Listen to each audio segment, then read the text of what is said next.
Hello everyone नमस्कार। चलतु आज वीडियो स्टार्ट करिबा। प्रथमे गोटे वेस्ट पड़िथिबा कार्डबोर्ड नबा ताको हमें सर्कल ड्रॉ करी काटी दबा। सर्कल रो साइज मेंशन करिनी आपन के हिसाब रे आपन साइज नै परिबे। मु एई साइज टा नैची। देन हमें गोटे ब्लैक कलर पेपर नै कि ताको एम्ति स्टिक बनै दबा।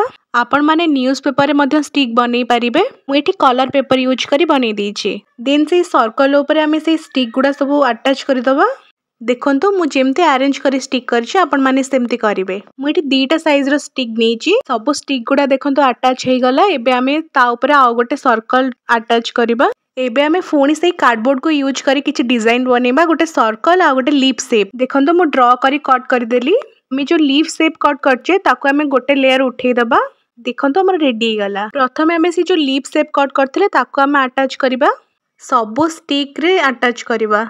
आज मु फर्स्ट टाइम मो फेस विथ वीडियो बनेछि। आपण मन को केमती लागो आपण जणेबे कमेंट रे।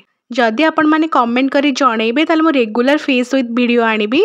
आ हां जो माने मो चैनल को प्रथमे विजिट करचंदी से माने मो चैनल को सब्सक्राइब कर देबे प्लीज। देखंतु हमर सब लीफ शेप अटैच हे गला। एबे हमें राउंड शेप को अटैच करिबा। एबे हमें वॉल हैंगिंग को कलर करिबा। मु एठी राउंड शेप को व्हाइट कलर पेंट करिछि। आपण का हिसाब रे आपण कलर चूज करिबे। मु एठी पूरा टोटल वॉल हैंगिंग ता ब्लैक आ व्हाइट रखिछि। आपण माने जदि आउ को कलर पसंद आपण दे पारिबे। आपण माने जदि मो इंस्टाग्राम और फेसबुक चैनल को फॉलो करि नांदी प्लीज फॉलो कर देबे। मो चैनल ना हला क्राफ्टर रोजालिन। मु एठी जहां भी कलर यूज करछि एटा सब एक्रिलिक कलर।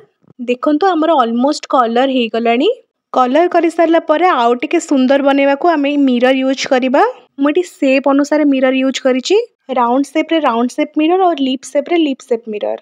आपण माने पूरा वीडियो देखि सारला परे केमिति लागिला प्लीज कमेंट रे जणेबे। आ मिडिल पार्ट रे देखंतु मु गोटे फ्लावर डिजाइन करछि मिरर रे।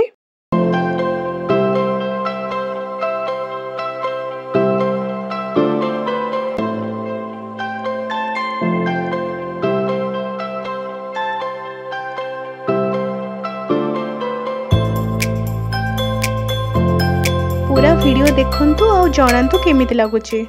Thank you for watching my video.